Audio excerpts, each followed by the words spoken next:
از تقدیمات مجید کلابی.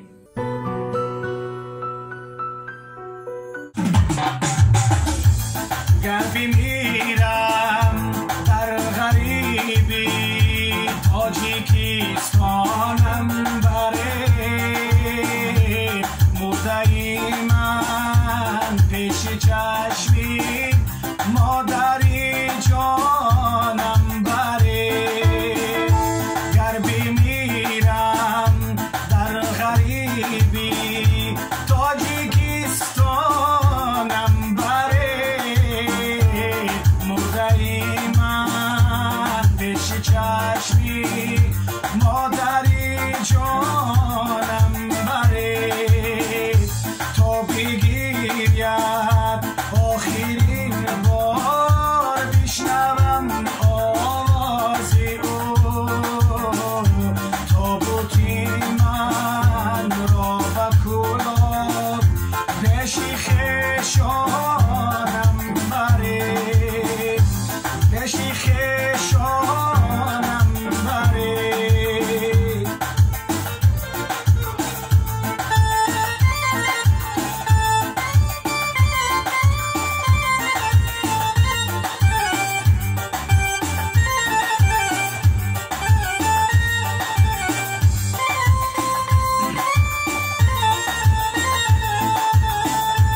گرچه دیدم در غریبی نامردی زیاد، کاغذی نیم کاله عنبر آچه جانم بره.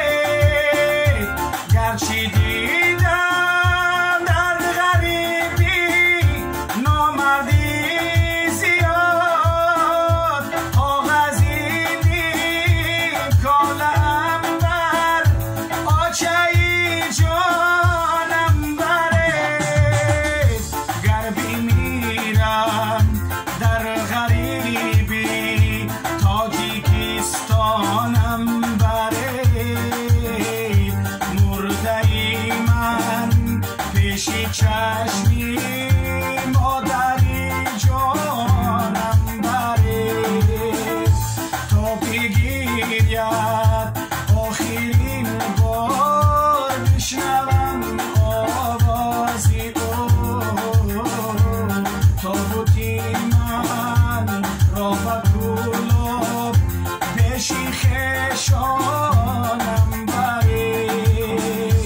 تا بگیرید آخرین بار بشنوم آواز او، تابوتی من را به کلاه پیش خویشانم